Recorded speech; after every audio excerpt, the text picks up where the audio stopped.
नमस्कार. आपला दैवी गुणांचा अभ्यास चाललेला आहे आणि गीतेच्या दृष्टीने पहिल्या श्लोकांमधल्या यज्ञसंकल्पनेचा विचार आपण मागच्या वेळेला केला. जाता जाता आपण शंकराचार्यांची यज्ञसंकल्पना आणि 5 सामान्य तुम्ही आम्ही सुद्धा कोणते कोणते यज्ञ करायचे, यज्ञ म्हणजे सत्कर्म कसं, त्याचा विचार केला. आज आपण त्याच्या पुढला गुण म्हणजे अभयम सत्वसंशुद्धी ज्ञान योग व्यवस्थिती दानम नमश्च यज्ञश्च. आज आता आपण स्वाध्याय हा अशा स्वाध्यायाचा विचार करणार आहोत. खरं तर स्वचा अभ्यास असा म्हटलं तर त्या शब्दाचा आपलाच आपल्याला अभ्यास करायचा आहे. स्वचा अभ्यास करायचा म्हणजे आपल्या स्वला ओळखायचं आहे. आता 16व्या अध्यायापर्यंत आलेलो असल्यामुळे आपण आपला स्व म्हणजे आपला जो आत्मा आहे त्या आत्म्याला ओळखायचं आहे. असं नम्र झाल्याशिवाय आत डोकावता येत नाही. तर तसं आहे, थोडं आपल्याला आत डोकावायचं आहे आणि त्याला स्वाध्याय म्हटलं आहे. आणि हा दैवी गुण आपल्याजवळ आहे. म्हणजे माणसाला भगवंतानी जन्माला घालताना कोणत्या कोणत्या गोष्टी देऊन पाठवल्या त्याच्यामध्ये हा स्वाध्याय दिलेला आहे. त्यामुळे आपल्याला आपण अभ्यास करतो तर ही भगवंतानी आपल्याला गुण देऊनच पाठवलेलं आहे असं मानायचं. आपलं काही विशेष आहे त्याच्यामध्ये असं मानायचं कारण नाही. फक्त आता तो स्वाध्याय म्हणजे काय त्याचा विचार आपल्याला करायचा आहे. एकनाथ महाराजांनी जेव्हा ते जनार्दन स्वामींकडे गेले आपल्या सद्गुरूंकडे, म्हणजे नंतर ते सद्गुरू झाले पण त्यांच्या मनात होतं आणि ते पहिली जेव्हा त्यांची भेट झाली आणि ते जेव्हा जनार्दन स्वामीला जाऊन भेटले तर त्यांनी स्वाभाविकच आपल्या मनातल्या शंका, आता त्यांना त्यांच्या मनोमनी त्याला सद्गुरू असं स्थान दिलेलं होतं त्यामुळे त्यांच्या मनात येणाऱ्या शंका त्यांनी विचारल्या. परंतु गुरु असे बहादर होते की त्यांनी प्रश्नाचं उत्तर मला काही देता येणार नाही असं सांगून टाकलं. जनार्दन स्वामी म्हणाले मी काही तुझ्या प्रश्नांची उत्तर देऊ शकत नाही. आता काय होते असे त्यांचे प्रश्न, असं जर आपण नाथांच्या चरित्रामध्ये अभ्यास केला तर आपल्या लक्षात येतं की त्यांनी अगदी हेच मी कोण, म्हणजे प्रश्न पहिला मी कोण कोठील, मी नेमका कोण आहे, कुठला आलं, कुठे मज लागी जाणे, मला जायचं आहे कुठे, अमका अमका निजधामाला गेला, त्याचं निजधाम ते आहे, त्याचा कुठे आपल्याला पत्ता माहिती आहे. ते जर त्याचं निज म्हणजे स्वतःचं धाम असेल, इथली सगळी भाडोत्री धाम आहेत थोड्या काळापुरती घेतलेली आहेत. किती जरी आपण म्हटलं की नाही नाही माझं स्वतःचं घर आहे तरी ते स्वतःचं घर जे आहे ते तिकडे आहे. असो मुद्दा असा की नाथांचा प्रश्न हा होता की मी कोण कोठील, मी कोण कुठून आलो आहे आणि कुठे माझं लागी जाणे, मला जायचं आहे कुठे. पुढे म्हणतात का हे जगत घडले, हे जी सृष्टी दिसते आहे दिव्य फार मोठी आणि आपल्याला आकर्षित करणारी, ह्या सगळ्या सृष्टीचं कसं काय हे जग घडलं. आणि पुढे म्हणतात याचा विचार करीत मी खूप या सगळ्या गोष्टींचा विचार करतो, शिनालोच वाया. आणि त्याच्यातून निष्पन्न काहीच झालं नाही. आलो कुठे, जायचं आहे कुठे, हे सगळं काय आहे दृश्य जग, याचा सगळा विचार करता करता मी खूप थकून गेलो आहे. सांगोनी ते सुखी करा माझे स्वामी राया. तुम्ही असं करा, हे सगळ्या प्रश्नांची मला उत्तरं द्या आणि माझा आनंद द्या, अशी एक नाथाने विनंती जनार्दन स्वामीला केली. पण जनार्दन स्वामींनी सरळ सरळ उत्तर देऊन टाकलं मी काही तुझ्या प्रश्नांची उत्तरं देणार नाही. आता खरं तर नाथांच्या लक्षात आलं की ह्याचा अर्थ असा आहे की या प्रश्नांची उत्तरं तुला शोधायची आहे. ह्या प्रश्नांची उत्तरं मी काही तुला देणार नाही आहे. तुला माझ्याकडे राहायचं असेल तर राहा, नाही तर जा. जनार्दन स्वामींनी त्याला इतकं स्पष्ट सांगून टाकलं की बघ प्रश्नांची उत्तरं वगैरे काही मी देणार नाही, राहायचं तर राहा नाही तर जा. आता नाथाला तर कळून चुकलं होतं की आपले गुरु हेच आहेत, त्या इथे तर राहायचंच होतं. जनार्दन स्वामी म्हणाले मी काही तुला बोलवायला आलो नाही आहे, तू तुझ्या पायाने आलायस तर राहा, तुझ्या प्रश्नांची उत्तरं मी देणार नाही, पण तुला इथे फुकट पण राहता येणार नाही. काय गुरु शिष्यांचा पहिला संवाद झाला असेल याची आपण कल्पना करू शकतो. तर मग त्यांनी सांगितलं तुला राहायचं तर राहा, जायचं तर जा, पण इथे राहिलाच तर मी तुला फुकट राहू देणार नाही आहे, इथं काम करावं लागेल. आता पुन्हा नाथ महाराज अगदी विनम्रपणाने त्यांना म्हणाले की काही हरकत नाही, मी यथाशक्ती काम करेन. ते म्हणाले यथाशक्ती वगैरे काही नाही, मी सांगेन ते करायला हवं. यथाशक्ती म्हणजे काय, मी तुला काम सांगितलं आणि माझ्याच्याने होणार नाही असं म्हटलंस तर यथाशक्तीचं काय अर्थ. तर तसं नाही चालणार, मी सांगेन ते तुला काम करावं लागेल असं जनार्दन स्वामींनी सांगितलं. नाथांना हे असे गुरु भेटले. आपल्याला नाथांसारखे प्रश्न पडत नाहीत. आपले सर्व प्रश्न हे सगळे अगदीच सामान्य प्रापंचिक असणारे असतात. त्यामुळे आपल्या सगळ्या समस्या कशा दूर होतील, माझ्या प्रापंचिक समस्या कशा दूर होतील. बरं, ह्या सगळ्या प्रापंचिक समस्या ज्या आहेत त्या असतात, पण 1760 किती जरी पूजा केल्या तरी परत परत निर्माण होत असतात. पण नाथांच्या प्रश्नांचा अभ्यास करणं म्हणजे स्वाध्याय. आपल्याला स्वाध्यायाचा विचार करायचा आहे की दैवी गुण आहे तर तो स्वाध्याय म्हणजे काय. तर हे जे नाथांचे प्रश्न आहेत ना, जनार्दन स्वामी उत्तर देणार नाही म्हणालेत ना, ते सगळे प्रश्न म्हणजे खरा म्हणजे स्वाध्याय. रमण महर्षींकडे कोणी आलं की ते सांगायचे, स्वतःला ओळखा, आधी स्वतःला ओळखा, मी कोण हे आधी जाणून घ्या, असं रमण महर्षींचं उत्तर असायचं.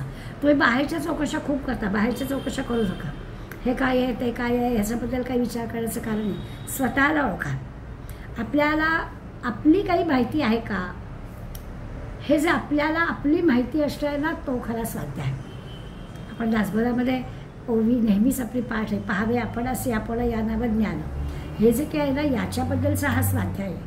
ते जे आत्मज्ञान करून घेणं आहे ना, त्याच्यासाठीचा हा अभ्यास करायचा आहे. त्याच्यासाठी आपलं मन कसं विकसित करायचं याचा अभ्यास करायचा आहे, बुद्धी कशी विकसित करायची याचा आपल्याला अभ्यास करायचा आहे. बहुश्रुतता ज्याला म्हणतो, त्या बहुश्रुतता आपली असावी लागते, त्याचा आपल्याला विचार करायचा आहे. ज्ञानेश्वरी, दासबोध, गाथा, हे जे सगळे संत ग्रंथ आहेत, गीता, ही सगळी का वाचावी, आणि वाचावी तर एकदा नाही, पुन्हा पुन्हा का वाचावी. नुसतं पुन्हा पण हे ग्रंथ सगळे असं आहे की एकदा वाचून झाले असं नाही होऊ शकत ना.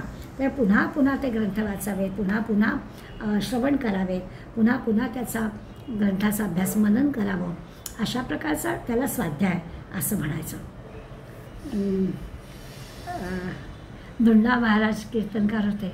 ते धुंडा महाराज गमतीनं सांगायचे की म्हणजे माझं कीर्तन झालं, म्हणजे कुठल्याही कीर्तनकाराचं कीर्तन झालं की लोक त्या कीर्तनकाराला नमस्कार करायला येतात.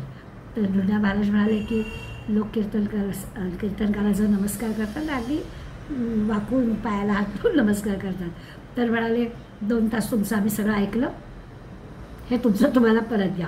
आमच्या प्रपंचातल्या गोष्टी आम्हाला ठीक आहे, हे काही आम्हाला नको आहे असं म्हणून जे आम्ही सांगितलेलं असतं ना, ते प्रामाणिकपणाने परत करायला जणू काही ते आमच्यापाशी येतात आणि आम्हाला सांगतात, हे तुमचं घेऊन द्या.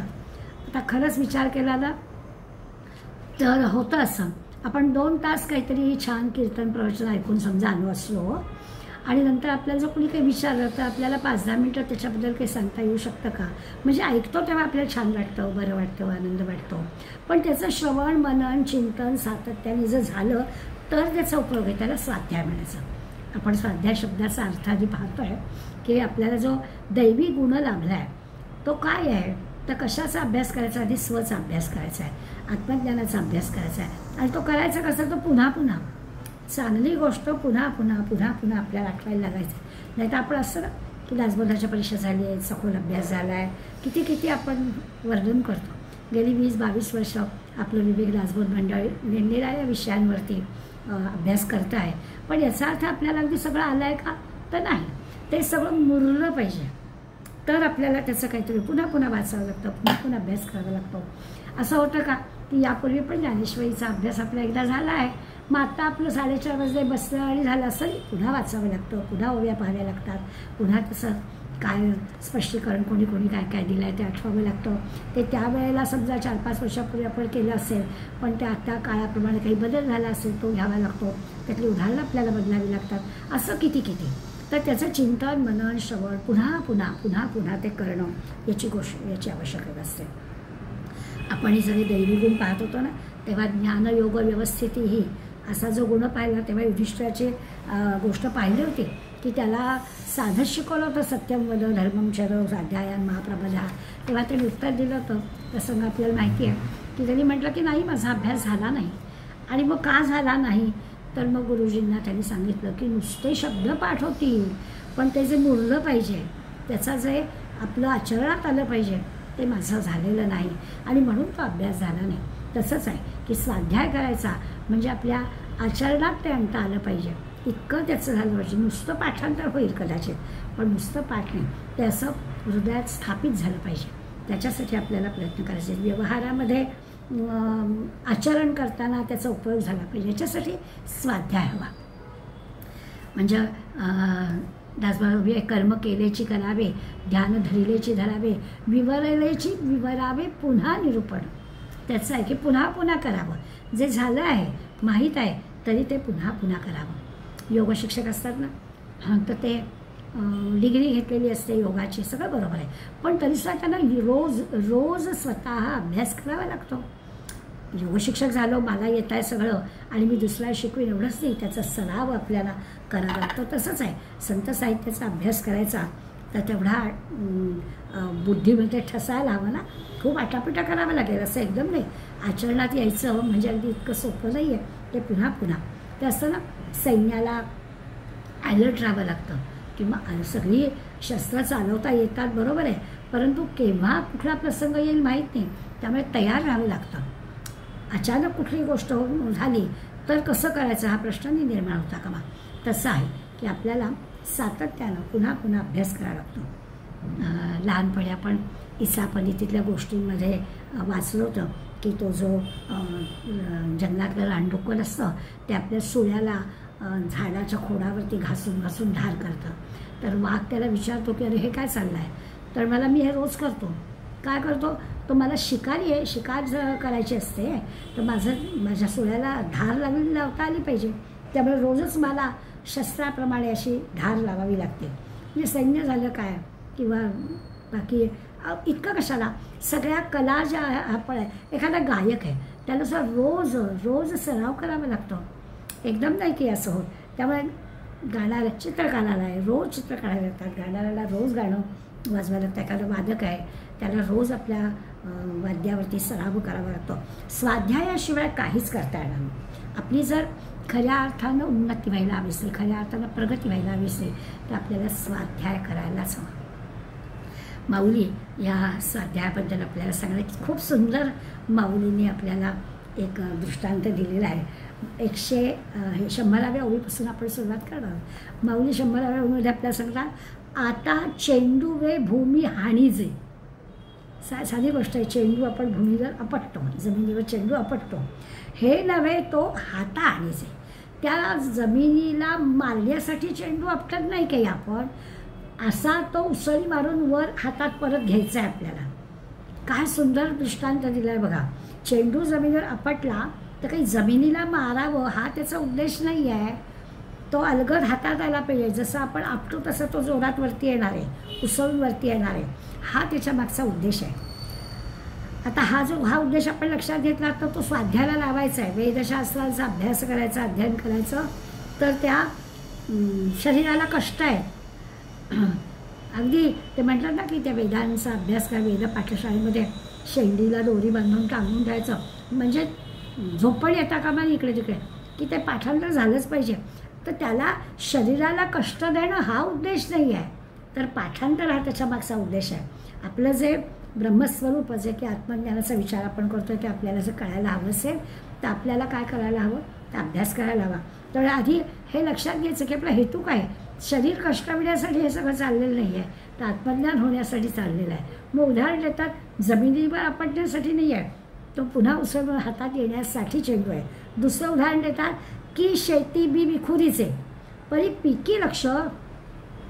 शेतामध्ये जेव्हा धान्य लावलं जातं, पेरणीच्या वेळेला पसरलं जातं, तेव्हा ते पसरवणं हा उद्देश नाही आहे.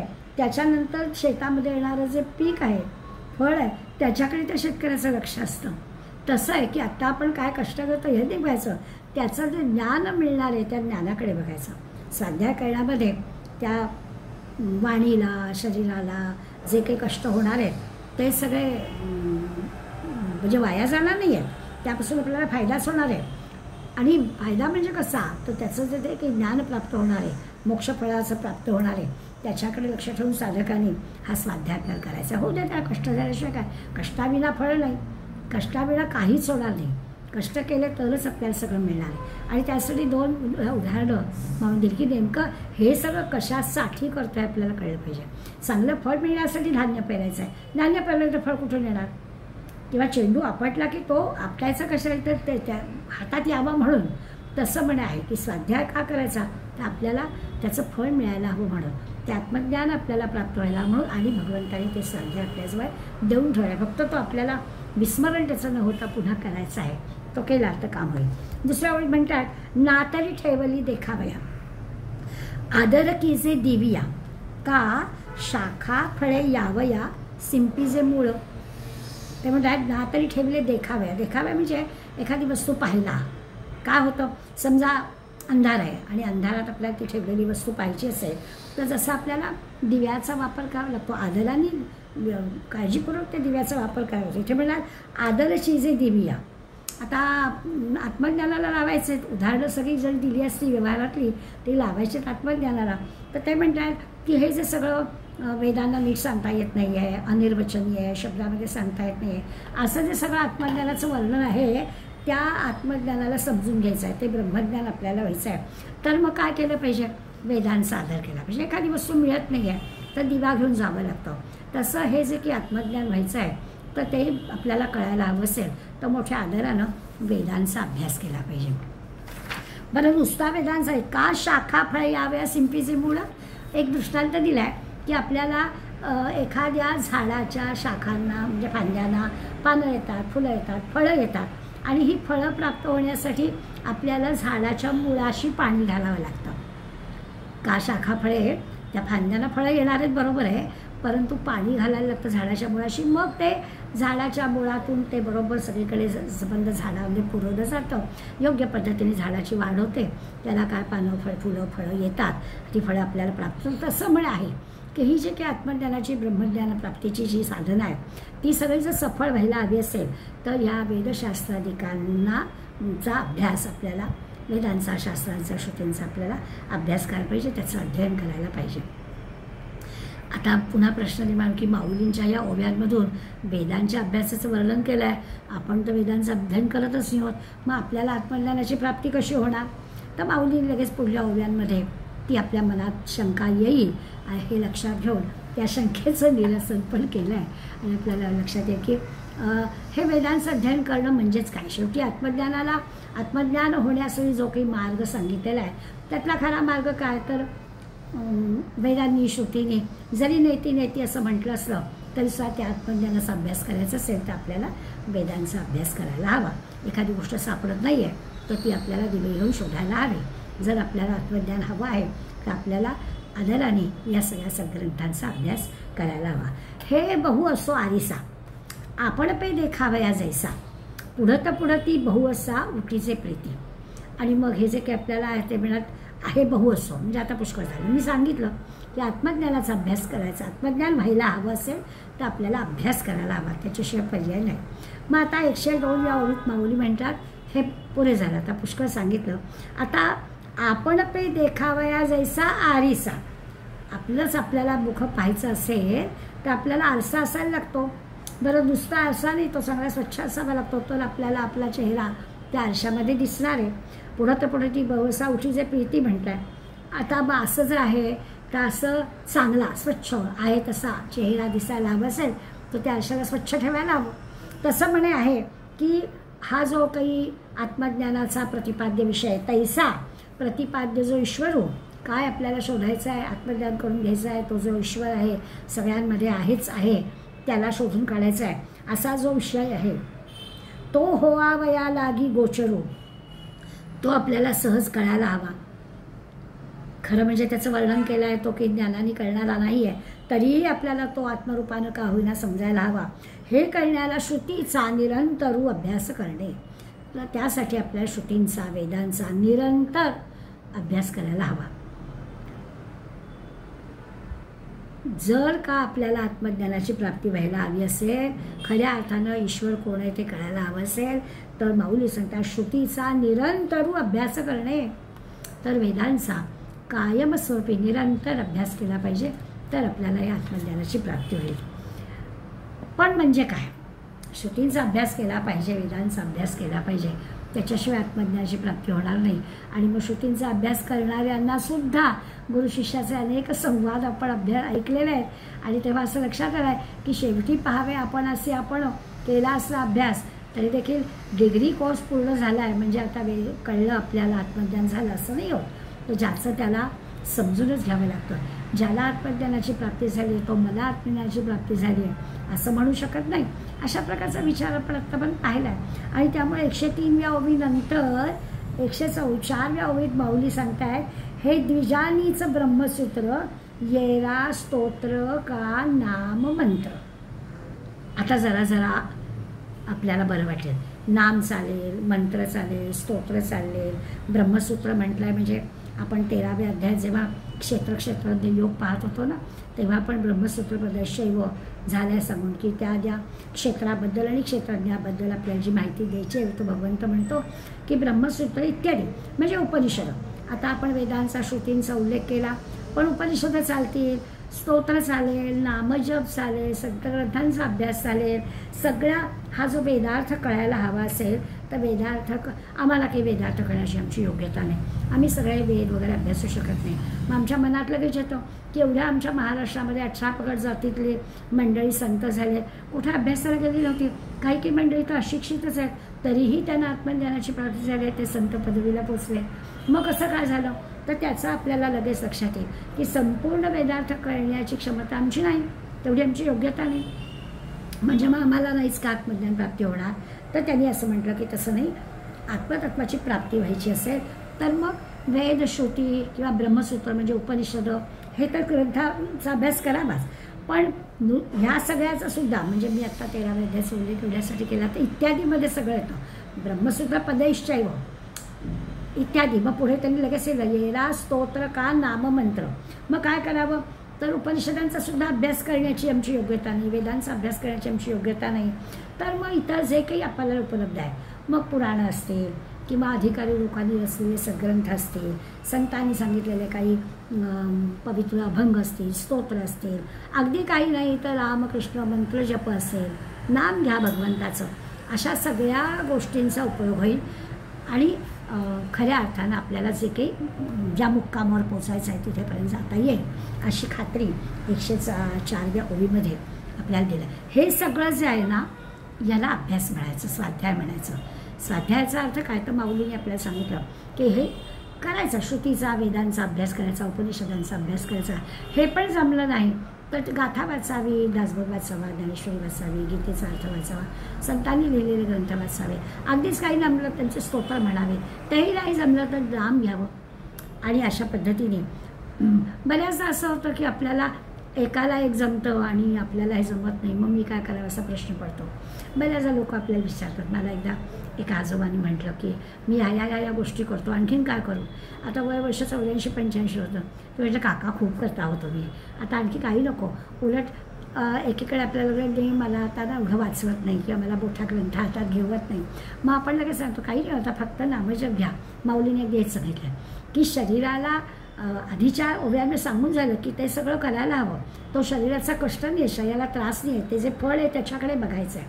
हे बरोबरच आहे, परंतु नामजपानी सुद्धा या गोष्टी सहज होतील. आणि मग अशा पद्धतीने स्वाध्याय करावं सांगितलं. पुढे माऊली म्हणतात पार्था अर्जुना पार्था गा स्वाध्यायो बोलीजे तो हा म्हणे देव. अर्जुनाला हा जो स्वाध्याय सांगितला तो भगवंत या पद्धती सांगतो की असा स्वाध्याय व्हायला पाहिजे म्हणजे आत्मज्ञानापर्यंत जाता येईल. पण आता स्वाध्याय म्हणजे जर हाच आहे आणि आपण असं म्हणतो की स्वचा अभ्यास असा करायचा आहे, स्वरूपाचं ज्ञान व्हायला पाहिजे, स्वला ओळखता आलं पाहिजे, त्यासाठी जो करायचा आहे तो स्वाध्याय आहे. आणि आता वेदांचा श्रुतींचा वगैरे अभ्यास करा असं माऊलीने सांगितलं.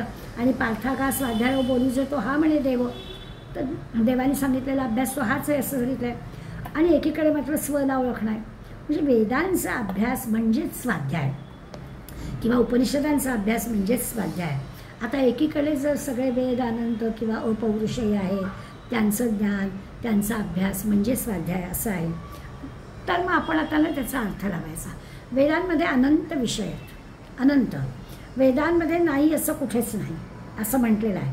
म्हणजे अगदी सुतार, लोहार किंवा कला म्हटलं तर संगीत, नृत्य, सगळ्या गोष्टी त्या वेदांमध्ये आहेत. रसायन आहे, ज्योतिषशास्त्र आहे, अनंत विद्यांचा, अनंत शास्त्रांचा अभ्यास, या जीवाची निर्मिती होते कशी आणि उत्पत्ती आणि स्थिती लय सगळं कसं होतं याचा पण अभ्यास आहे. वेदांमध्ये काय नाही. मग एकीकडे जर स्वाध्याय करणं म्हणजे वेदांचा अभ्यास करणं असं सांगितलेलं आहे, याचा अर्थ कुठल्याही गोष्टीचा अभ्यास करणं हा वेदांचा अभ्यास करण्यासारखंच आहे. म्हणजे जसं आपण याचं म्हणतो, सुभाषितात म्हणतो, आकाशात पतितं तोयं यथा गच्छति सागरम सर्वदेव नमस्कारा केशवं प्रति गच्छति. तसंच इथं आहे की आकाशातून पडलेलं पाणी समुद्रालाच मिळणार आहे, येणं केनं प्रकारे जाणारच आहे समुद्रापर्यंत, किंवा कुठल्याही देवाला नमस्कार करा तो भगवंताकडे पोचणारच आहे. तर तसं आहे की तो कुठलाही अभ्यास करा, कुठल्याही ग्रंथाचा अभ्यास करा, कुठल्याही कलेचा अभ्यास करा, तरी देखील तुम्ही काय कराल तर तुम्ही वेदांचा अभ्यास केल्यासारखंच आहे. कारण वेदांमध्ये सगळे विषय येतात. असं म्हटल्यावर आपल्या लक्षात येईल की जरी असं माऊलींनी म्हटलं असलं की वेदांचा अभ्यास करा, उपनिषदांचा करा, आत्मज्ञान म्हणजे काय, स्वरूपज्ञान म्हणजे काय. आता आजच मगाशी एका शिक्षकाच्या अखेरचा म्हणजे आता अगदी तो मृत्यूला टिकलेला आहे आणि त्यांनी एक पत्र लिहिलं आणि त्या पत्रामध्ये त्यांनी जे सांगितलं त्याचं व्हॉट्सॲपवरती एक आलं. त्यांनी म्हटलं की मी जेव्हा माझ्या जे काही करत होतो माझं तर माझ्या गुरूंना मी म्हटलं की माझ्या देवावरती माझा विश्वास आहे, मी आस्तिक आहे, पण तरी पण सगुण रूपाची पूजा किंवा रोजची पूजा किंवा असं ग्रंथ वाचन असं माझं होत नाही. तेव्हा त्यांनी विचारलं की तुम्ही काय करता, त्यामुळे मी शिक्षक आहे. त्यामुळे काही हरकत नाही, तुम्ही विद्यार्थ्याला शिकवता ना, हे तुमचं जे शिकवणं आहे ते शिकवणं म्हणजे सुद्धा स्वाध्यायच आहे, अगदी स्वचा अभ्यासच आहे.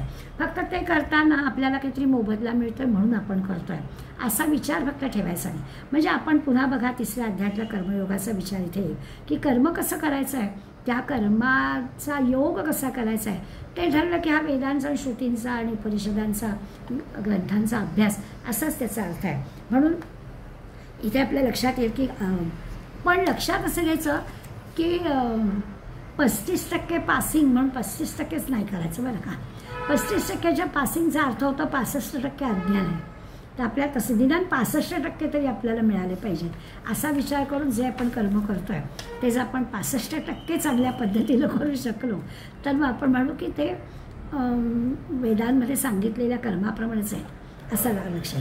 म्हणजे असं आहे ना की ग्रंथांचा उल्लेख का केला तर ग्रंथ सगळ्यांची कामं करतात. जसं आपल्याला घरामध्ये संस्कार होतात, आजी आजोबा आई बाबा आणखी समाजामधली अनेक मंडळी, अनेक गोष्टी आपल्याला अनेक ठिकाणून शिकायला मिळतात. हे सगळं ग्रंथातून सुद्धा मिळतं की हो. म्हणजे खरं तर ह्या सगळ्याचं काम एक ग्रंथ करू शकतात अशा अर्थाने आपण विचार केला तर तो स्वाध्याय करायचा म्हणून ग्रंथांचा उल्लेख केला आहे. सगळ्यांचं काम ग्रंथ करतात, तो अभ्यास आपण वाढवला पाहिजे. अभ्यास वाढवला पाहिजे म्हणजेच आळस सोडला पाहिजे. आळस असतो म्हणून आपल्या हातून अभ्यास होत नाही. आळस सोडला तर आपल्या हातून भरपूर अभ्यास होईल. कंटाळा, आळस या गोष्टी सोडल्या तर आपल्याकडून खूप अभ्यास होऊ शकेल. असा जर केला तर मग 65% किंवा जे काम करू तेच वेदांनी सांगितल्यासारखंच आहे, तेच भगवंताला प्रिय आहे, वेगळं काही आवश्यकता नाही आहे. आज सकाळीच श्रावणी सोमवार म्हणून आम्ही देवळात गेलो, छानपैकी सगळं स्तोत्रपठण झालं आणि एक मैत्रीण मला म्हणाली खरं म्हणजे ना कोपनेश्वरी जायला हवं, पण काय आहे खूप गर्दी असते हो. तर मग मी सहज म्हटलं की अगं आपण आत्ता इथे डोळे मिटून शांत बसूया आणि मानसपूजा म्हणूया की आपल्याला कोपनेश्वराचं दर्शन घेतल्यासारखं वाटेल. आता हे पण बरोबरच आहे ना की आपल्याला जे सगुण पूजेतला आनंद घ्यायचा असतो तो आनंद आपण घेऊ शकतो. हे सगळं ग्रंथ आपल्याला सांगतात, संत आपल्याला सांगतात, ते समजून देतात. तो अभ्यास आपल्याला करायचा आहे. त्याच्यासाठी आळस सोडला पाहिजे, कंटाळा सोडला पाहिजे, अभ्यास वाढवला पाहिजे. हा जो स्वाध्याय आपल्याला करायचा ना, आता कुठला करायचा तो आपल्याला कळला आहे. आत्मज्ञानासाठी आपण करत असणारं कर्म हे आपण थोडी मुभा घेतली आहे. 100%च व्हायला हवं, पण निदान 65% तरी आपण उत्तम पद्धतीने करावं. चिकाटी सोडू नये, जिद्द सोडू नये, पुन्हा पुन्हा पुन्हा पुन्हा ते करावं की आपल्याला निश्चितपणानं यश मिळेल असं म्हटलं आहे. आपलं होतं असं की मला सगळं येतं आहे, मला सगळं माहिती आहे, असं जे की आपल्याला पुष्कळ वेळा वाटतं तर तसं नाही. आपल्याला खरं म्हणजे 100% करण्यासाठी आपल्याला पुन्हा पुन्हा अभ्यास करायला हवा. कशाचाही कंटाळ. माझी एक मैत्रीण आहे, 70च्या घरात आहे, परंतु या वयातसुद्धा बंगाली भाषा शिकावी असं तिला वाटलं आणि तिने अगदी अक्षर ओळखीपासून, म्हणजे बंगाली नुसतं बोललेलं कळणं असं नाही, तर आपल्याला लिहिता पण आलं पाहिजे, आपल्याला वाचता पण आलं पाहिजे असं आहे. आज तर आपण अशा याच्यामध्ये आहोत की आपल्याला सर्व प्रकारच्या सुविधा उपलब्ध आहेत. म्हणजे एखाद्याने म्हटलं की मला घरात बसून हार्मोनियम शिकायचे, तर आपल्याला सहजपणानं घरातल्या घरात ऑनलाईन किंवा नुसतं गुगलवरती शिकवणारा कोणीतरी आणि ते बघून बघून सुद्धा आपण करू शकू. म्हणजे त्याच्यासाठी जिद्द पाहिजे. आपल्याला जे काही करायचं आहे, कंटाळा आळस टाकून आपण चांगल्या चांगल्या गोष्टी करू शकतो. बरं, शिकणाऱ्या माणसाला काही मर्यादा नाही, स्काय इज लिमिट म्हणतात ना, तसं आहे की जे ठरवते कुठल्या, म्हणजे वयाची मर्यादा नाही, आपल्याला वेळेची मर्यादा असण्याचं कारण नाही. आपण म्हणू त्या वेळेला म्हणू त्या गोष्टी आपल्याला उपलब्ध आहे. कितीतरी वेळा हल्ली आपल्याला दिसतं ना की रिटायर झाली मंडळी मोडी लिपी शिकतात किंवा काही एखादी वेगळी भाषा शिकतात.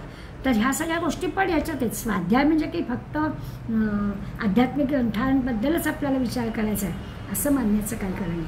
सगळ्या 14 विद्या 64 कला आत्मसात कर, सगळ्यांमध्ये भगवंत आहेच, त्या सगळ्या आत्मसात करणं, चांगल्या चांगल्या गोष्टी शिकावंसं वाटणं, असं उत्साहाने आपण काही करायला जाणं, ही पण गोष्ट आहे. किती छान छोट्या कमीत कमी जागेमध्ये, छोट्या असणाऱ्या बाल्कनीमध्ये कितीतरी झाडं लावणं, ही किती छान गोष्ट आहे.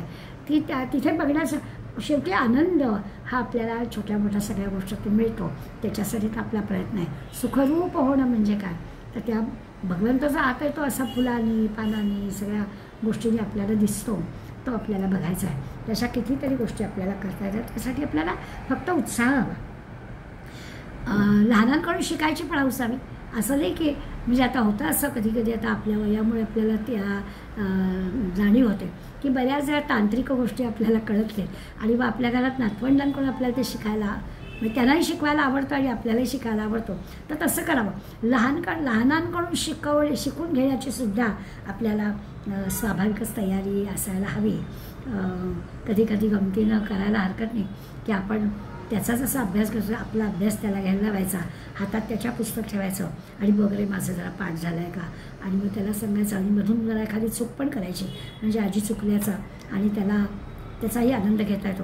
अशा प्रकारच्या लहानांकडून शिकूनसुद्धा आपल्याला आनंदाची देवाणघेवाण करायची. याला सगळ्याला स्वाध्याय म्हणायचं. कसा स्वाध्याय करावा हे आपण ठरवायचं.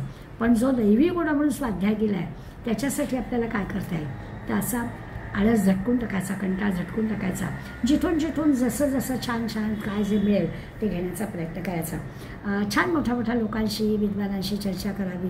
आता घरबसल्या आपल्याला इतक्या गोष्टी ऐकायला मिळतात की एखादा विषय आपल्याला मिळावा, गुगलवर सर्च करावं तर खजिना मिळतो आपल्याला, खजिना, आणि ते सगळं ऐकावं. या सगळ्यासाठी थोडं आणखीन आहे की मनाची एकाग्रता वाढवावी लागते. स्वाध्याय जो करायचा त्या स्वाध्यायामध्ये मनाच्या एकाग्रतेला, जसं मगाशी नम्रता म्हटलं की आपल्याला नम्र व्हावं लागतं तर ज्ञान प्राप्त होतो. त्या एकाग्रतेची नम्रतेची पण ह्या स्वाध्यायामध्ये फार गरज आहे. शांत चित्ताने आपण एखादी गोष्ट केली तर ती चटकन आपल्याला आत्मसात करता येते.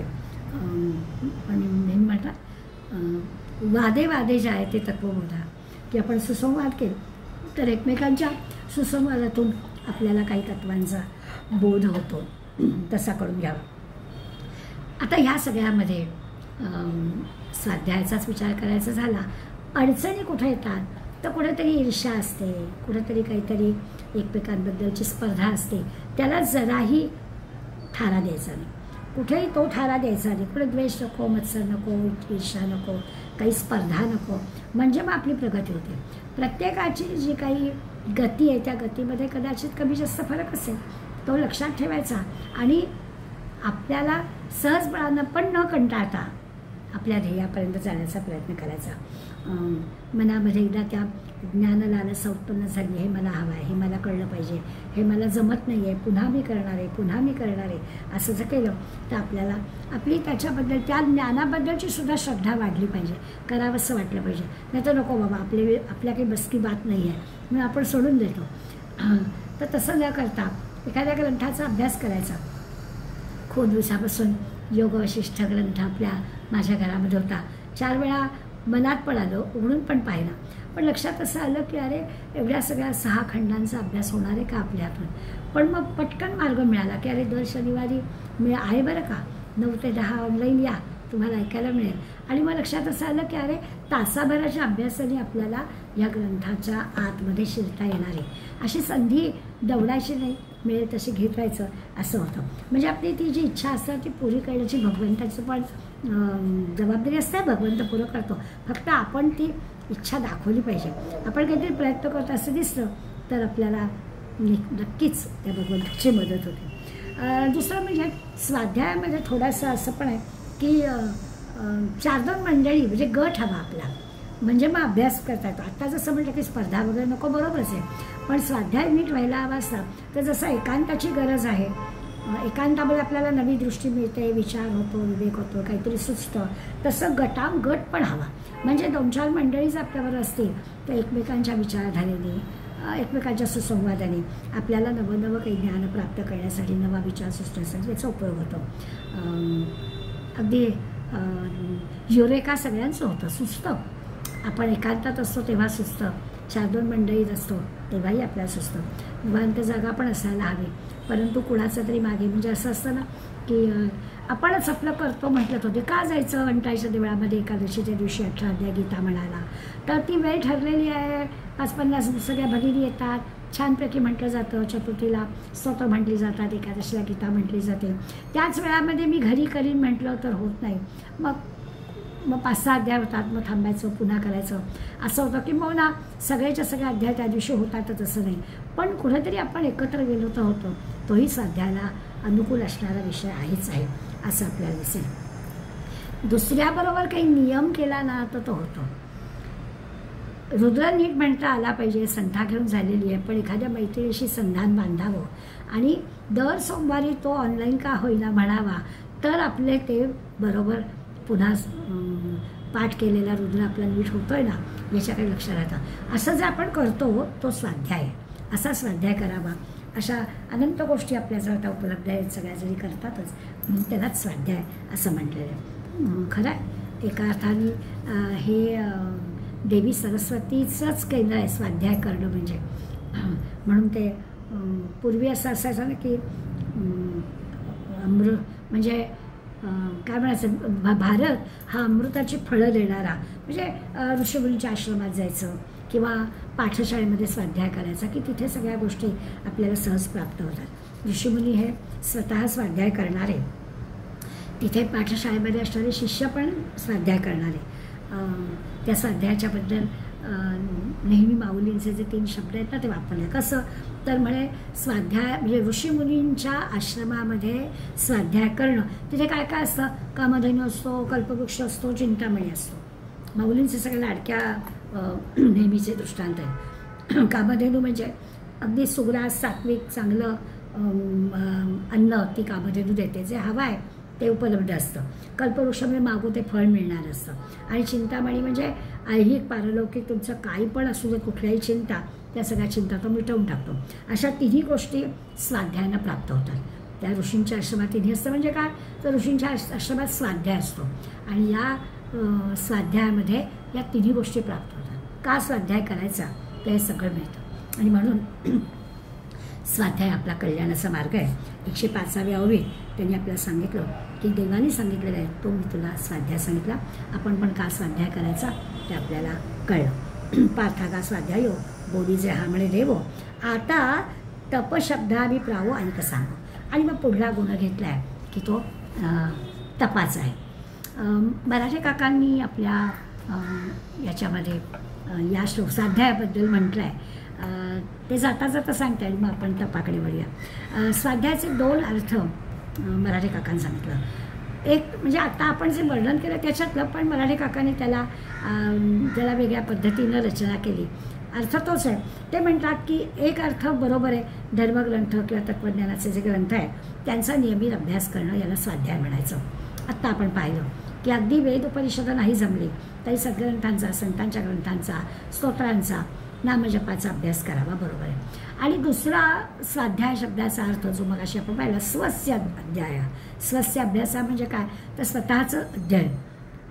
म्हणजे अगदी सोप्या शब्दात म्हणायचं झालं तर स्वतःचं कठोर परीक्षण करायचं, याला स्वाध्याय म्हणायचं. आपलं आपण परीक्षण करायचं. आपल्याला काय जमणार आहे किंवा आपण काय करायचं आहे हे आपण ठरवायचं. आपण नाथांच्या आणि जनार्दन स्वामींच्या संवादातून सुरुवात केली आज. त्यांनी उत्तर दिलं की मी तुझ्या प्रश्नांची उत्तर देणार नाही, पण त्यांना पडलेले जे प्रश्न होते ते सगळे सुवचे होते. इथे पण त्यांनी म्हटलं की आत्मपरीक्षण करायचं म्हणजे स्वतःची परीक्षा करायची, म्हणजे स्वतःचा अभ्यास करायचा. हे दोन्ही अर्थ म्हटलं ना तर एकमेकांना पूरक आहेत. सद्ग्रंथांचा अभ्यास करायचा आणि स्वतःचं परीक्षण करायचं, असे दोन अर्थ काकांनी सांगितले. स्वतःचं परीक्षण करणं म्हणजे पण स्वाध्याय करणं आणि सद्ग्रंथांचा अभ्यास करणं म्हणजे पण स्वाध्याय करणं. आणि असं आहे की दोन्ही एकमेकांना पूरक कसे, तर जे काही आपले सद्ग्रंथ ज्याला म्हणतोय, तत्त्वज्ञानाचे ग्रंथ म्हणतोय, त्या सगळ्या ग्रंथांचा जर विचार केला तर ते त्या सगळ्या ग्रंथांचा अभ्यास करणं, पुन्हा पुन्हा अभ्यास करणं, हे सगळं ज्ञान प्राप्त करून घेणं. अगदी ते ज्ञान प्राप्त होण्यासाठी जी काही आपली मनोभूमिका तयार व्हायला हवी, त्याच्यासाठी नामजपाचा उपयोग करणं, हे सगळं स्वाध्यायामध्ये येईलच. अगदी बरोबर आहे. म्हणजे सतत उजळणी ज्याला म्हणतो, त्या सतत उजळणीसाठी हे सगळं करायला होतं. असं की हे असं एवढं परत परत वेगवेगळ्या पद्धतीनं पण तेच का सांगितलं जात आहे, तर याचं कारण असं आहे की आपल्याला हे सगळं करायला हवं, पटतं आहे, परंतु दृश्य जगामध्ये ज्या गोष्टी आहेत त्या आपल्याला फार भुलवतात. काका सांगतात की दृश्य जगातल्या गोष्टी आपल्याला खुणावून बोलावून घेतात आणि आपल्याला त्या अशा काही बोलावतात की मग स्वाभाविकच त्याची आवड असते आपल्याला, आणि मग त्याच्या आवडीमुळे आपली बरं असं आहे की त्या सगळ्या गोष्टींचा आपला जन्मोजन्मी परिचय आहे, त्यामुळे तिथे आपण पटकन जातो आणि मग या सगळ्या स्वाध्यायापासून आपण दुरावतो. त्यामुळे भगवंताच्या नामाची किंवा भगवंताच्या या सगळ्या सद्ग्रंथांच्या अभ्यासाची जी काही गोडी लागायला हवी, ती सगळी गोडी लागते नाही अशातला भाग नाही, पण तरीसुद्धा पुन्हा पुन्हा आपण या दृश्य जगामध्ये येतो आणि त्यामुळे आपल्याला हा स्वाध्याय अभ्यास करावा लागतो. जसा आपला अनुभव आहे, माझ्या मैत्रिणी सांगतात की अहो आमची 18 गीता पाठ झाली आहे, बरोबर आहे, आम्ही शंकराचांकडे जाऊन पण आलो आहे, पण तरीसुद्धा रोज गीता म्हणताना ना कुठेतरी बारीशी चूक होते हो, मग लागतं आपल्या हातात पुस्तक. आता ह्याचं कारण काय आहे, तर अगदी बरोबर आहे, ह्याचं कारण एवढंच आहे की आपलं थोडंसं जरी लक्ष विचलित झालं तरीसुद्धा आपण या अध्यायाच्या ऐवजी दुसऱ्या अध्यायात जातो पटकन उडी मारून, आणि मग आपण पाठ असलेल्या गोष्टीसुद्धा विसरतो.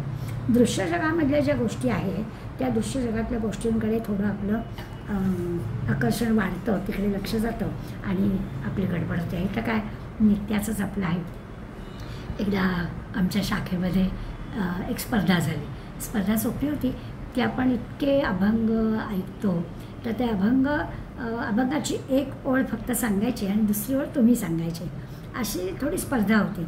आणि मग लक्षात असं आलं की पटकन पुढली ओळ आठवत नाही, किंवा ओवी, एखादा श्लोक असा पुढला सगळ्यांनाच आठवतो, अगदी डोळ्यासमोर आहे पण नाही आठवत असं म्हणतो. पण दुसरी एक स्पर्धा घेतली आणि दूरदर्शनवर लागणाऱ्या जाहिरातींचा एखादा शब्द, एखादं नुसतं झलक सांगायची की सगळीच्या सगळी ही जाहिरात आपण सांगू शकतो. मुद्दा काय, तर ते जे सगळं, आता ह्याचा अर्थ आपल्याला कळेल. आणखीन मराठी काकांनी हे उदाहरण देऊन आपल्या पुढे नेलं की आपलं अनुसंधान राहत नाही. आपण गीता म्हणतोय किंवा आपण स्तोत्र म्हणतोय किंवा आपल्याला काय दासबोधाचा गीतेचा याचा अभ्यास करायचा आहे, तर त्या अनुसंधानात आपण राहत नाही. पण हे नकळत जे अनुसंधान दृश्य जगातल्या सगळ्या गोष्टींचं होतं, तर त्याचं नकळत आपलं मन स्वाध्याय करतं, आणि याचा स्वाध्याय मात्र करायला आपल्याला मुद्दाम वेळ खर्च करावा लागतो. पण सततच्या अभ्यासानं, अगदी या शास्त्रग्रंथांच्या अभ्यासानं सुद्धा आपलं असं ज्ञान चांगलं धारदार तेजदार होईल. नामजपाचं महत्त्व तर आहेच. पतंजली योगसूत्रामध्ये म्हटलं आहे की एखाद्या विशिष्ट देवतेचं जर आपण सतत ध्यान केलं, नामस्मरण केलं, तर त्या इष्टदेवतेचं दर्शन होतं. रामकृष्ण परमहंसांनी आणि स्वामीजींनी आपल्याला प्रत्यक्ष आहे त्यांच्या जीवनामध्ये त्यांनी मिळवलेली गोष्ट सांगितली की कालीमातेचं असं ध्यान करायचे की खरोखरच कालीमातेचं दर्शन त्यांना होत होतं. आणि मग असं जे आहे ती देवता आपल्याला सगळ्या ठिकाणी मदत करते, आपल्याला सगळ्या ठिकाणी तिच्याकडून मार्गदर्शन मिळतं. हे जे आहे स्वचा अभ्यास किंवा आत्मपरीक्षण, दुसरा विषय त्यांनी आत्मपरीक्षण दिलं, स्वतःचं निरीक्षण. त्याबरोबर अजून एक पथ्य पाळायचं की दुसऱ्याबद्दल बोलण्याचं टाळायचं. आपलं परीक्षण करायला सांगितलेलं आहे. काका सांगतात की आपलं परीक्षण करायचं आणि दुसऱ्याबद्दलचं परीक्षण टाळायचं. हे पण जमलं पाहिजे, बंद करायचं दुसऱ्याबद्दलचं बोलणं. आपलं लक्ष काय असतं, दुसऱ्यांकडे जास्ती असतं. कोण येतं जातं, कोण बोलतं, काय होतं, हे सगळं आपल्याला माहिती असावं लागतं असं उगाचच आपल्याला वाटतं. तर मराठी काका आपल्याला सांगतात की या सगळीकडलं लक्ष कमी करून टाका. मग काय करायचं, तर तिकडे काही बघायचं, स्वचं परीक्षण आपल्याला करायचं आहे. सगळं निवडून काढायचं आणि आपल्याकडे वळवायचं आहे. अंतःकरण आपलं शुद्ध करायचं आहे. बाकी गोष्टी काढून टाकायच्या आहेत. आता याचाच अर्थ असा आहे की आपले जे कामं, क्रोध, मद, मत्सर, मगाशी आपण ज्याचा उल्लेख केला की ईर्ष्या, स्पर्धा, या सगळ्या टाळल्या पाहिजेत. हे सगळं जमलं, हे किती किती जमतं आहे ते पाहायचं, काढून टाकायचा प्रयत्न करायचा. ह्याला पण स्वाध्याय म्हटलेलं आहे. स्वाध्याय म्हणजे काय असा जर विचार केला तर या एका दैवी गुणामध्ये या सगळ्या गोष्टी आहेत. अंतःकरण आपलं शुद्ध झालं पाहिजे, मन आपलं असं निर्मळ असलं पाहिजे, तर मग आपण या बाकीच्या जगात असणाऱ्या सगळ्या गोष्टींबद्दल उदासीन राहू शकू. नाही तर त्या गोष्टींचा परिणाम होईल आणि आपला अभ्यास मागे राहील. आज जर की मूडच नाही आहे असं आपलं कधी होताच कामा नये. मूडच नसायचं काय कारण आहे, आपण जे काम करायला घेतलं आहे ते आपल्याला करायचंच आहे. या बाहेरच्या गोष्टींच्यामुळे आपला मूड घालवून द्यायचा नाही आहे असा त्याचा अर्थ. स्वतःमध्ये रमता आलं पाहिजे, नामात रमता आलं पाहिजे. जगाशी जे काही आपला व्यवहार आहे तो आपला सुधारला जातो. जर का आपण असे रमलो ना या सगळ्यामध्ये की आपोआपच इतरांशी आपलं वागणं जे आहे ते अशा पद्धतीनं चांगलं. दोन प्रकारे इतरांशी व्यवहार असतो आपला. आपण कोणाला भेटतो किंवा कोणी आपल्याला भेटतो, दोन प्रकारे आपला व्यवहार असतो. आपल्याकडे समजा कोणी येतं तर मग आपण कसं असलं पाहिजे, तर भगवंतांनी त्याला आपल्याकडे पाठवलेलं आहे असा आपल्यामध्ये भाव असला पाहिजे. कुणाशी आपली भेट झाली की आपल्याला असं वाटलं पाहिजे की भगवंताची इच्छा आणि आपली भेट होते आहे. किंवा आपण जेव्हा कोणाकडे जातो तेव्हासुद्धा अशाच प्रकारचा भाव मनात की आपण ज्या कामासाठी गेलो आहे तर त्या कामासाठी आपण गेलो तर त्या मनामध्ये आपल्याला त्याविषयीची आदराचीच भावना असली पाहिजे. याला पण स्वाध्याय म्हणायचं. आत्मपरीक्षण करायचं म्हणजे काय, तो जो व्यवहार आहे आपला त्या व्यवहारामध्ये अशा प्रकारचा भाव मनात ठेवायचा. कोणीही आपल्याला भेटला तर तो ईश्वराने पाठवलेला आहे. आपण कोणाला भेटलो आहोत तर स्वाभाविकच काय मनात त्याच्याबद्दलची अत्यंत आदराची, हा काय काम करणार, कुठे बँकेत जाऊन हल्ली कामच होत नाही असा भावच नाही मनात ठेवायचा. आपण जायचं की ते काम झालंच पाहिजे, करून बघण्याची गोष्ट आहे. की हे जे सगळे संत मंडळी सांगतात ना त्या संत मंडळी सांगण्यामध्ये अर्थ आहे. आपल्या अंतःकरणात भाव तसा असला पाहिजे. मग खरंच जाताना मनामध्ये असा विचार करून द्यायचा की आता मला पटकन सुटकीचं काम होणार आहे, जायचं आणि फक्त काही नाही ते पेपर्स त्याला सबमिट करायचे आणि सही घेऊन परत यायचं, इतकंच काम आहे, लगेच होईल. आणि होतं, पण आपण होणारच नाही. हल्ली हे लोक कामच करत नाही, गर्दीच खूप असते, KYC किती वेळा करायचं, हे असं म्हणतच गेलं तर मग काहीच होत नाही असा सुद्धा विचार. आत्मपरीक्षण करायचं, तो जो व्यवहार आहे जगातला तो आपला नक्कीच चांगला होतो अशी एक खात्री मराठी काकाने आपल्याला दिली आहे. आणि त्यामुळे एका अर्थाने ग्रंथांचा अभ्यास किंवा स्वाध्याय असं ज्याला आपण म्हणतो तो कशाला म्हटला. आता संबंध 40-45 मिनटं आपण जो विषय पाहतोय त्याचं अगदी कन्क्ल्युजन काढायचं झालं तर ग्रंथांचा अभ्यास म्हणजे स्वाध्याय हे तर आपल्याला कळलंच आहे, बरोबर आहे. आत्मपरीक्षण म्हणजे पण स्वाध्याय.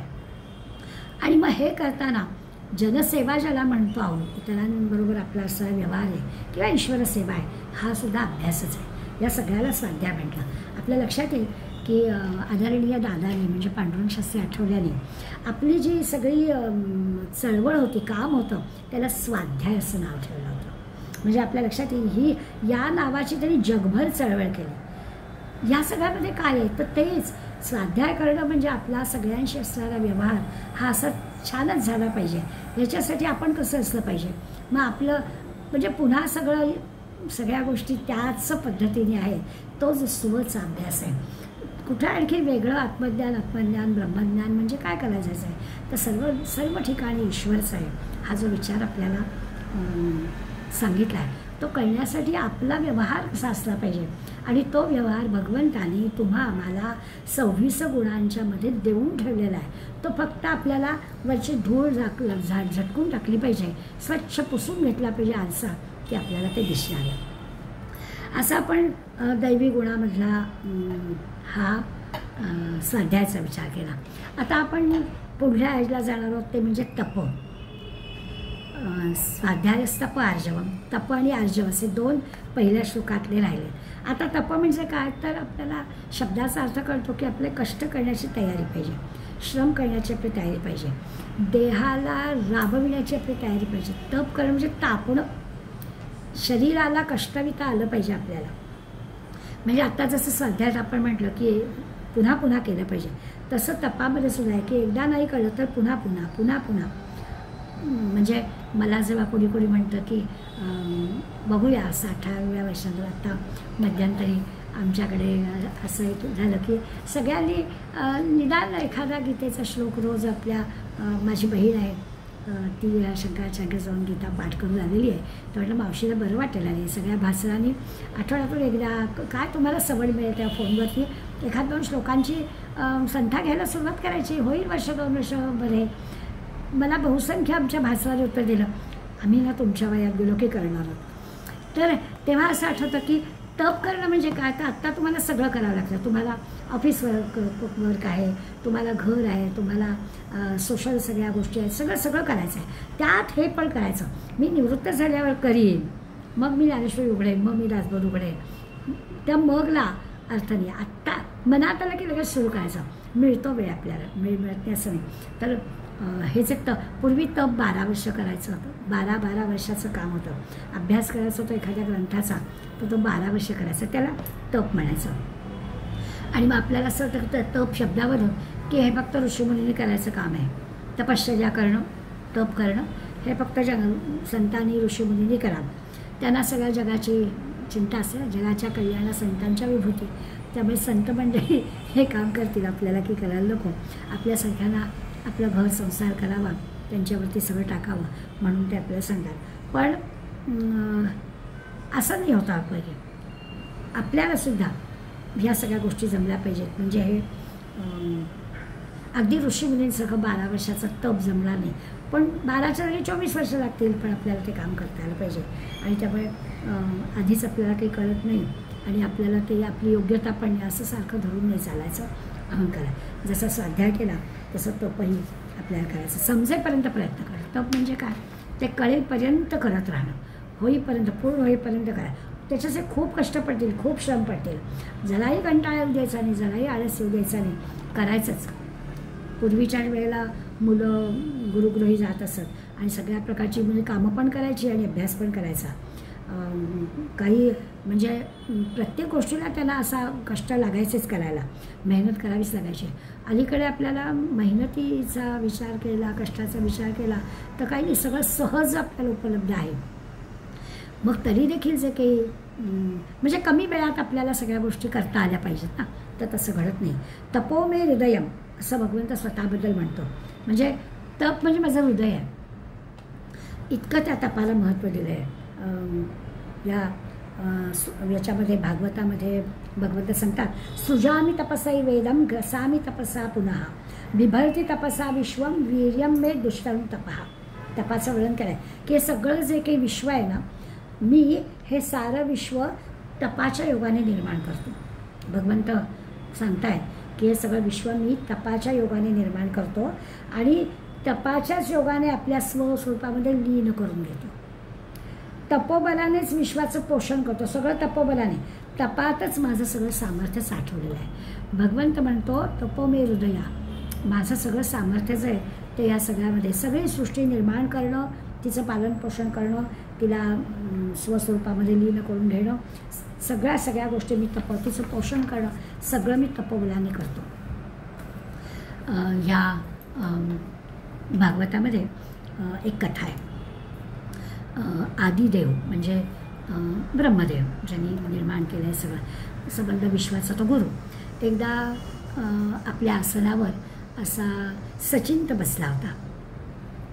ब्रह्मदेवसुद्धा अगदी चिंतामग्न होता. काय करावं त्याला सुचत नव्हतं. काही करावं असं काही सामर्थ्य पण त्याच्याजवळ नाही असं वाटतं. तेवढ्या पाण्याचा एक असा थेंब टप टप टप ऐकू आला. आता बघा, आपण पाण्याचा थेंब टप टप ऐकू आला, त्याला मात्र असं ते टप टप टप, तर त्याला टप टप टप असं ऐकू आलं आणि तो गोंधळला. हा आवाज कुठून आला, याचा अर्थ काय. इकडे तिकडे पाहिलं, काही दिसेना. ते डोळे मिटून घेतले आणि स्वतःशीच तो विचार करून आला की हा आवाजाचा अर्थ काय. आणि मग त्याला वाटलं की हा ईश्वरी आदेश आहे आपल्याला, काय कर तर तपश्चर्या कर. ईश्वराने आपल्याला तपश्चर्या करायला सांगितलं. झालं, तप सुरू झालं आणि याची तपश्चर्या फळाला आली. तो श्रेष्ठ तपस्वी झाला. वायूचा विरोध किंवा मनाचा निरोध किंवा अशी ज्ञानेंद्रिय सगळी आपल्या स्वाधीन करणं.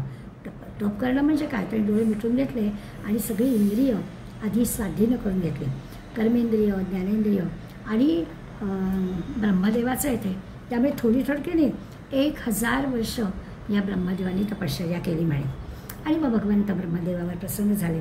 भगवंतांनी ब्रह्मदेवाला स्वतःचा लोक दाखवला आणि भगवंताच्या त्या लोकामध्ये जराही काही दुःख नाही, क्लेश नाही, काही म्हणजे मोह नाही, भय नाही, काहीच नाही. भगवंताचा लोक येतो त्यावेळी तिथे काही नाही. आत्मज्ञान संपन्न सगळे देव होते. ते देवलोक त्याला दाखवला आणि ह्याच्याहून आता श्रेष्ठ असं काही नाहीच. आणि मग भगवंता ब्रह्मदेवाला म्हणाले, तू जो तरी टप टप आवाज ऐकलास ना, ते शब्द मीच माझ्याशीच उच्चारलेले होते. तुझ्या तपामुळे आता तू मला प्रिय झालेला आहेस आणि हे जे तप आहे हे माझं तपोमे हृदय असं त्यांनी म्हटलं. तप हे माझं हृदय, माझं सगळं ऐश्वर्य, माझं सगळं जे काही आहे ते तपामध्ये आहे. ही तपाची महती भगवंतांनी ब्रह्मदेवाला सांगितली. संत साधूसुद्धा अशी जी काही तपश्चर्या करतात ना दीर्घ, त्याचा सगळा अर्थ तोच आहे. कष्ट आहे त्याच्यामध्ये, कष्टाशिवाय नाहीच आहे. या ब्रह्मदेवाने तर 1000 वर्ष तपश्चर्या केली.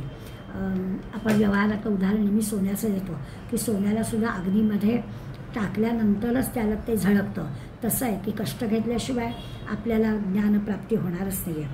म्हणून ह्या तपामध्ये कष्ट हा खूप मोठा आहे.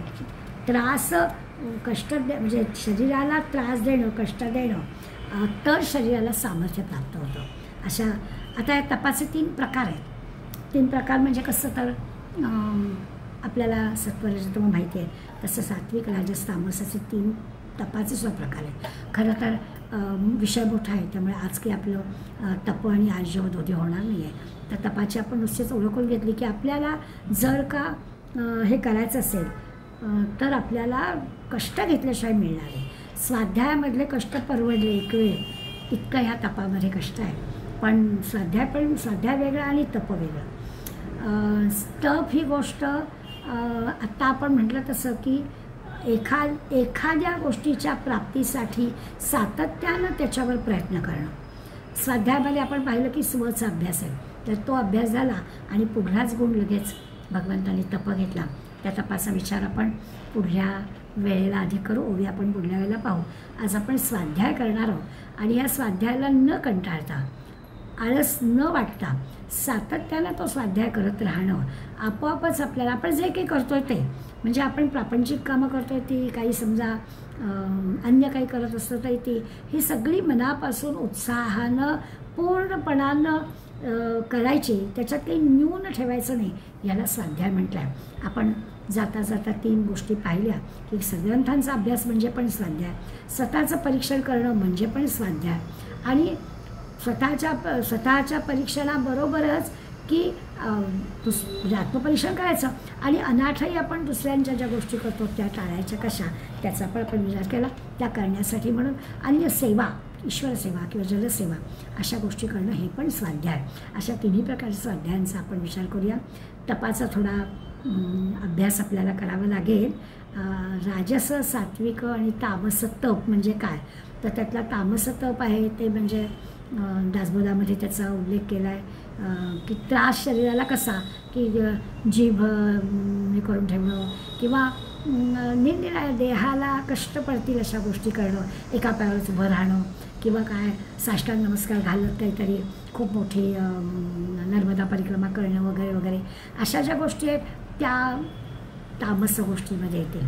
मग रज तप म्हणजे काय, सत्व तप म्हणजे काय, तो पण आपण पुढल्या वेळेला पाहूया आणि मग माऊलींच्या ओळ्या पण त्यावेळेला पाहूया. आज आपण फक्त अभ्यास करूया आणि इथेच थांबूया. धन्यवाद.